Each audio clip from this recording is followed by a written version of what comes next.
लोक न्यूज मराठी, आवाज लोकशाहीचा। विटा शहरात आरोग्य सेवेचा विश्वासार्ह आधार आदिती मल्टी स्पेशालिटी हॉस्पिटल संचलित बंडगर हॉस्पिटल विटा, महात्मा फुले जन आरोग्य योजना, आयुष्यमान भारत व बांधकाम कामगार योजनेअंतर्गत शस्त्रक्रिया आणि उपचार पूर्णपणे मोफत, हाडांवरील सर्व प्रकारचे ऑपरेशन्स, वेदना निवारणासाठी ब्लॉक इंजेक्शन, डायलिसिस, मूतखड्यावरील सर्व प्रकारचे ऑपरेशन व उपचार, जनरल सर्जरी, अपेंडिक्स, हर्निया, मूळव्याधवरील ऑपरेशन व उपचार पूर्णपणे मोफत। सावरकर नगर, खानापूर रोड, विटा। संपर्क आपल्या स्क्रीनवर। विटा शहरातील रस्त्याची दुरावस्था, वाहतूक कोंडी आणि नगर परिषदेच्या कारभाराविरोधात सिंह सेनेने आज भर रस्त्यात पत्रकार परिषद घेत नगर परिषद प्रशासनावर जोरदार टीका केली।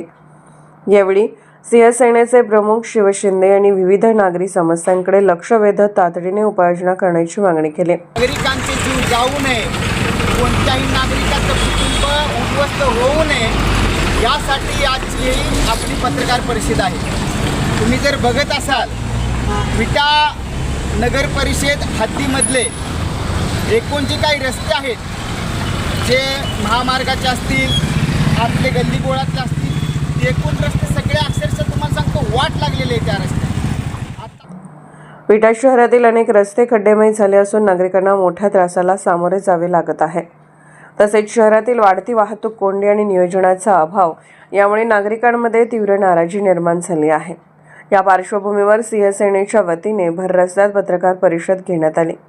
यावेळी सिंह सेनेचे प्रमुख शिव शिंदे यांनी विटा नगर परिषदेच्या कारभारावर अनेक प्रश्न उपस्थित केले।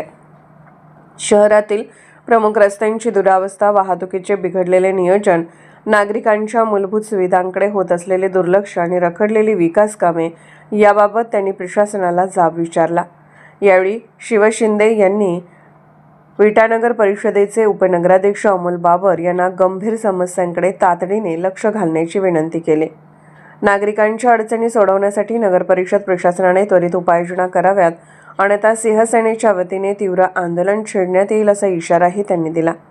विटा शहरातील रस्ते, वाहतूक आणि नागरी सुविधांच्या प्रश्नांवर सिंह सेनेने आक्रमक भूमिका घेतली असून आता नगर परिषद प्रशासन या मागण्यांवर काय भूमिका घेते याकडे नागरिकांचे लक्ष लागले आहे। वर मार्केट यार्डपर्यंत भर दिवसा ढवळ्या रस्त्यावरती ट्रॅव्हल्स लागतं, रस्ता अडवला जातो, एक ट्रॅव्हल्सचं तास उभा असते, अशा एका मालकाच्या 3-3 ट्रॅव्हल्स आहेत। भर दिवसा रस्ता अडवला जातो, त्याच्यावर त्यांचं लक्ष नाही।